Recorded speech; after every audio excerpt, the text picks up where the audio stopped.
right, everybody. Welcome to a pre-ALTA 1 edition of That Floats. We have today the incoming ALTA president, Mr. Bill Burding, with us. So give a round of applause for the incoming president, Bill Burding. So he made it through all the debates and gave everybody their 2 minutes and didn't interrupt. So he became ALTA president. Hey, we said we're not going to talk about the debates. Oh, that's right. I guess that doesn't count. So that kind of makes it topical, doesn't it? So, Right. So Bill, let's just jump into the questions here. Our dozens of followers want to know this. So do you feel Mary deserves a do-over, and will you step aside? We've already actually had a discussion about the peaceful transition of power. And while she was reticent at the beginning, I think she has accepted the fact that we will indeed have a peaceful transition. So I am looking at that, and we've actually scripted the exchange of the gavel. So I am looking forward to that. As John Hollenbeck once said, you'd have to pry the gavel out of his cold dead hand, but Mary seems to be a lot more forthcoming than John was. I'm shocked that John Hollenbeck was not pliable when it came to something. That's Who knew? Shocking. I love him. I miss him a lot around ALTA. I do too. Good dude. He's always been so giving, though, and easy to negotiate with, hasn't he? Or is it just me? So serious question, Bill. I mean, Mary has been through a lot this year in 2020. She's led her company through COVID. She's led ALTA in the presidency. Just last week, her company announced that it's been sold or is changing hands of principal owners. So do you feel that your reign in 2021 will always be looked at as the easy year? I'm pretty sure that COVID will exist well into my presidency. So I don't think it's going to be the easy year. I do think that some of the things that we're going to be focusing on are a continuation of things that Mary put forth and that Mary had to deal with. I mean, we're obviously dealing with COVID. We're also having to work on telling our story better, because I think ALTA's done a really good job of telling our story to Congress. Years ago when we went in, they had no idea who we were. So title insurance, what's that? Now when we go in on a first name basis in many instances. They know who we are, and we have become the voice of reason in a lot of ways, because they hear things from the varying sides of all the other parties that are in the real estate industry. And we're an independent third party. We're an independent third party with Congress, very similar as we are an independent third party in transactions. Subsequent to that, we needed to tell our story to the GSEs. And when we went to the GSEs for our first meetings, it started with, whoa, so what do you guys do? And they were surprised on what it is that we did. And they didn't really understand the closing portion of it. They just were getting stories from people who said, we can produce title commitments in 8 seconds. Why do we need the title industry? And then we kind of explained that 8 seconds, while it's obviously low, does not have to do with anything curative, does not have to do with the closing, does not have to do with any of the other work that we did. And we had to explain all that to them. And I think we did a really good job. And then finally, we're just starting to tell that story to the consumer. And what Mary did in her presidency was a great start to that. And I hope to continue on that path, because now we need to tell the consumers what it is that we're doing. And we're off to a good start with the promotional campaign that we're doing right now. And hi, Mary. Hey, guys. And Mary has joined us. Excellent. Hello. I thought I'd just listen to see what Bill had to say about me, I just make sure it was all good, so I was in the background. Well, it's funny, because I was just getting ready to ask Bill, the next question was, what initiatives do you have for your year as ALTA president? But I think one of his initiatives is guessing the question before it's asked and answering it before anybody asks it, to head off any questions he doesn't want to answer. That's right. You don't That's like a good the question. way to go, Bill. Yeah. Bill knows you don't like the question you're asked, just answer some other question. Yeah. So Mary, The we were just filibuster. asking. We were just going to ask. We were just asking him if his 2021 reign as the ALTA president is going to always be looked at as like a sham, considering the big things you've gone through this year. I mean, he's got a cakewalk, and he, you know, all kidding aside, he addressed it pretty well. But you've been through quite a lot this year, and we're all proud of you. Yeah, sure. and Thank you. I was going to say, no, it's been a really, nothing year. I mean, it's just busiest year in the industry's history. COVID-19. Just the normal run-of-the-mill stuff that you've had to deal with as president of ALTA. Everything I would have expected going in. We asked Bill if he'd give you one more year, but I don't think you'd be up for that right now. You're probably, like most immediate past presidents, ready to take the easy next year of the past president is the best year to be the president, right? No question. I had somebody ask me like, do you want to do a do-over? I'm like, no. I will just swan off into the sunset and watch Bill do his thing. That's my plan. But it's been a heck of a year, that's for sure. Yes. Sure. So Mary, question for you then. So you kind of became the first Zoom president we had in ALTA history. Yeah. So Zoom meetings, did they go well? Did you have any Zoom bombs? Because I know we experienced them at one point. Any Zoom issues or things having to be the first virtual president? Well, I did learn. I got much better at charades. Do you have charades? Because that's not an English thing, right? I have to check, right? So like you're always on the wrong microphone, right? So I started going, okay, so it's two words. First word, right? Because that way I could like get my message over without having to actually say anything, right? And then of course, my favorite is trying to remember what you're on. Are you on Zoom? Are you on GoTo? Are you on Teams? Are you on whatever somebody's proprietary platform is? Which camera's working, all that kind of stuff. But yeah, I'm kind of hoping I will go down in history as the only virtual Zoom president. We would hope. Yeah. Right? I hope so. I hope so too. We really missed it. We all got pretty good at it, right? We all got pretty good at it. We missed the in-person meetings and not having the New York meeting.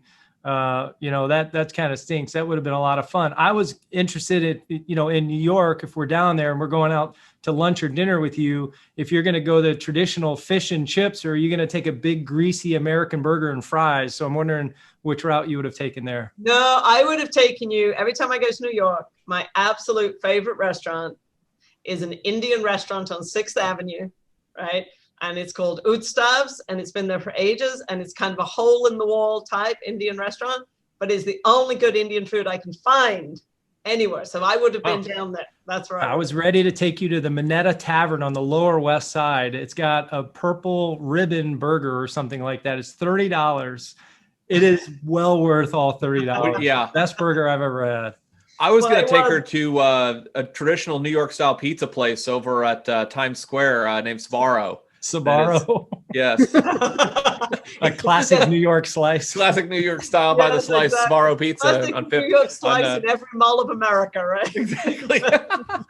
So well, you guys will appreciate. I was on the a Zoom call this weekend with my grandson, right? And they live in New York. And he's like, "Hey, you didn't get the presidential suite at the hotel. I wanted to be in there so that I could fly my airplane." That was his only thing about why it was a sucky year to be president. He got to fly his airplane inside the hotel room. So, it puts it in perspective, doesn't it? That's awesome. What? He's got his priorities straight. That was amazing. Yes. So, Mary, here a question for you. Since things were disrupted, were you able to attend any state conventions? And if so, what was your favorite way of preparing banquet chicken? So 2 things. First of all, not only am I the first ever virtual ALTA president, right? I'm also going to go down in history as the only ALTA president never to attend a state convention in person. None? Whoa. Big fat zero. Well, Oklahoma has to send you the headdress. I mean, that's like they did. I have to tell you guys, in fact, if I was at my house, I would show it to you. It is awesome. Really? And yes, you can send the headdress through the United States Postal Service. And so we did a virtual award of the headdress. So same with Texas, virtual award of the hat. So, I got all the gifts. I just didn't go to anything apparently. Interesting. Wow. I've got a question for Bill, and I hope you two didn't take a lot of time out of your schedule to think you're getting a serious interview in this podcast. So hopefully, we always thought it'd be serious with you. And so Bill, question for you: who's the worst team in the AFC West, and why aren't you going to answer the Denver Broncos? Excuse me, that broke up a little bit. Well, let me change the question then. We all know that you've just had knee surgery and you've been hobbling around for a little bit.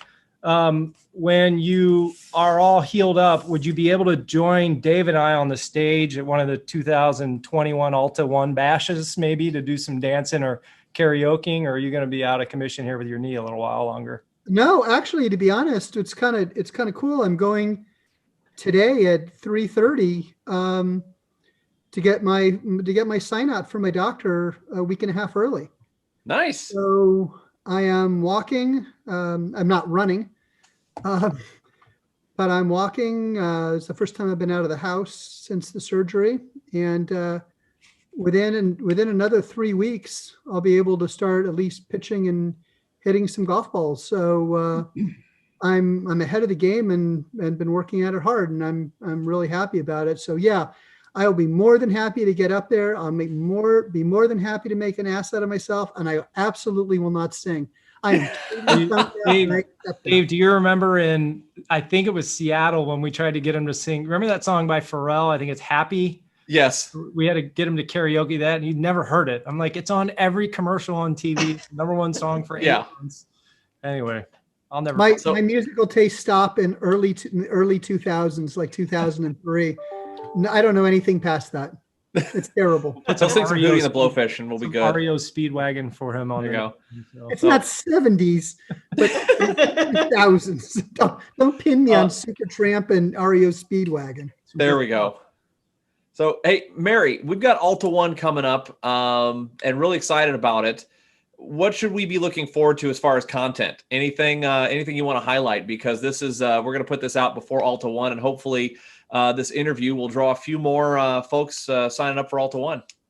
Yeah, absolutely. It is going to be great. We've got, I think, the best lineup of speakers we've ever had. Jose Andres is phenomenal. I encourage everybody to listen in.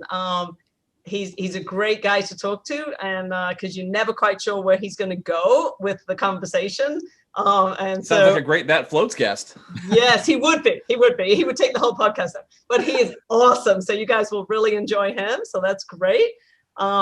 We've got Mr. Wonderful from Shark Tank, who has to be the most interesting economic speaker you're ever going to put on yes. The planet. So awesome. Really excited about that. And then we have Carla Harris, who is just a dynamo. If you are not energized when you finish talking or finish listening to Carla, I don't know, you must be comatose or something, because it's like she just gets you flying high. So everybody should come. It's going to be great.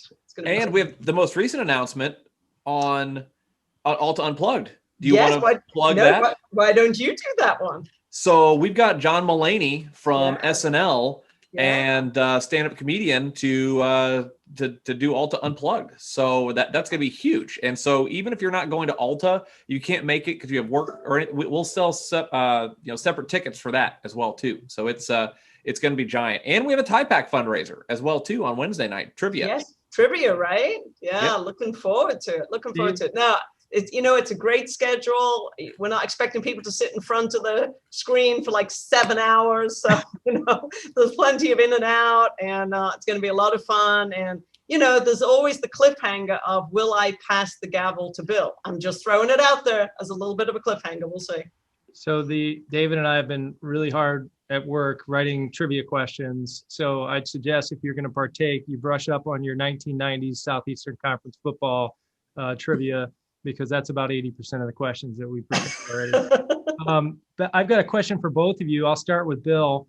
Other than the rise of That Floats podcast, what do you think's been the greatest thing to come out of the changes that we've all experienced during COVID in your company or in the industry? You can either way. I would say the ability for us to adapt. We have kind of been known in the past as a slow adapting industry to change. And the fact that we were able to go from 0 to 100 in 2.2 seconds and literally have and not have a slowdown in how deals are processed is a thing that I'm personally the most excited about, because if we were talking about drive-through closings or hybrid closings or Ron or anything like that a year ago, no one would have paid any attention to us, and we were figuring stuff out on a daily basis. Not only were we figuring it out nationally, but we're having to figure it out on a local basis. I mean, these things with one county being different than the county next door made life awfully, awfully difficult. No question. Yeah. How about you, Mary? Yeah, I think two things. I think it brought our whole industry together, right? There was no agent thinks this, underwriter thinks that. There was no us, them, right? It was just one industry coming together to do like the best thing possible for the customer. And, those early days of, people driving by signs that say, go home, stay home, or, you'll die or whatever. Our people our industry drove by those signs to go take care of the customer, which is just ridiculous when you think about it. And I think on the ALTA side, I'd also say one of the things that I was really hopeful coming into my year was that we get more people involved in ALTA, right? We'd get down to the grassroots and more people would get involved. And, between the podcasts and the, oh no, that's you. Well, you got more people involved, but between the webinars and the seminars and the online, right? I mean, the number of people we had attend things, right, that would never have attended an ALTA anything. And even this year, don't have the exact number right now, except I think about 300 of the people registered right now for ALTA 1 have never attended an ALTA event. Wow. That's Isn't that cool? It's really cool. So I think that's the big positive to come out of this crazy year. That's fantastic. Dave, Dave and I on earlier podcasts in March and most of April, I think I would call David on my way home several times a week just to say, hey, we made it to 5 o'clock, buddy. Oh my gosh. We survived. We're going back to work tomorrow morning. But there was a time at the end of March and early April where, I didn't know what was going to go on. I didn't know if we were just dead in the water, we were even going to be in business. We had half of our staff that wasn't going to come to the office. All of our bank customers closed their lobbies. Realtors were not doing open houses. The offices were all closed. Law firms still have, a lot of them haven't opened back up again. Mm-hmm. So I was super concerned. And like Bill said a little while ago, how the industry all came together and how you said that it wasn't underwriter versus agent or this agent versus the other agent. We all sort of adapted and figured it out and ended up having, at least for our company, and I'm sure most companies, like you said, the best year ever in title with the most stuff thrown at us. So that's you would never have thought it though, would you? Like you said, back in March and April, none of us knew, right? And it's amazing to see where it is today. And imagine what we could have done in a non-COVID environment. I think 2021 could even be more bonkers than 2020 because we talked about this on a live show we did at the NS3 that next year you could have the convergence of a hot purchase market, a hot refinance market, service, foreclosures coming back in, HELOCs, servicing. It could be every commercial. Yeah. Because people, who knows what's going to happen with commercial foreclosures, commercial buying, changing hands. There are a lot of commercial loans that are becoming due. There could be a buyer's market on that. We could have every sector of the title industry hitting all at once. So it's not usually like that, right? Usually we're up here and then the other segment's down. But you're right, Dave. Foreclosures is the thing that's scary. It's been on moratorium since March. All those firms are all kind of closed down and on furlough. And then all of a sudden, January 1 hits. Is it going to be a mass rush of foreclosure orders to our companies?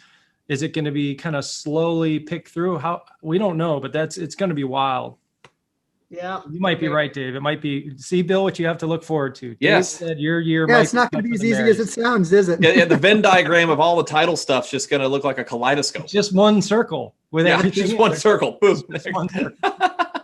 Well, look, we're at our time. We need to get Bill to his appointment on time. We want to make sure that his knees are going to be operable to do some karaoke and some dancing. No. I'll be more than happy to be on stage. No karaoke. That's the one thing I'm not doing. I control the edits. I can edit whatever I want. So, So, but Mary, appreciate everything you did this year for the industry. You led with distinction, and it was tough. And the way you pivoted with the ALTA events and getting everybody out there, you did a great job in a time of big crisis. So thank you for that.